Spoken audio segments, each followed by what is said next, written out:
নমস্কাৰ আপোনালোক সকলোকে স্বাগতম জনাইছোঁ মই অন্য এটা মিনি ভ্লগলৈ ৰাতিপুৱাৰ সময় চাহ বনালোঁ ব্ৰেড গৰম কৰিছোঁ এফালে যাবলৈ ওলাইছোঁ ক'ত সকলো ইয়াতে কৈ আছোঁ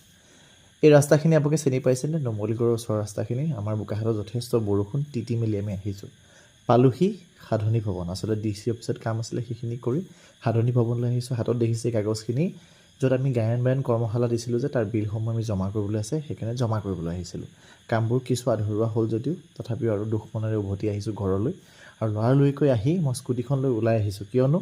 মই অন্য এটা কৰ্মশালা আছে মই কৈ আছোঁ কি কৰ্মশালা জানেনে আমি ঢোলৰ কৰ্মশালা এটাৰ লগত জড়িত হৈ আছোঁ 40-41 এনেকুৱা স্পীডত আহিছোঁ মই আহি পাই গ'লোহি কৰ্মশালা স্থান এয়া কৰ্মশালা স্থান আৰু এয়া হৈছে মইনা পাৰিজাত বিদ্যালয় য'ত আমাৰ কৰ্মশালা চলি আছে মই ভিতৰৰ পৰিৱেশ আপোনালোকক দেখুৱাই আছোঁ এয়া ককা আৰু আমাৰ শিক্ষাৰ্থীসকলে শিকি আছে আজি কিছু নাই স্কুল খুলিছে যে লাহে লাহে অলপ কমিছে আজিলৈ ভিডিঅ'টো সামৰিছোঁ অন্য এদিন কৰ্মশালা সম্পূৰ্ণ এটা ভিডিঅ' লৈ আপোনালোকক লগ পাম সকলো ভালে ভালে থাকিব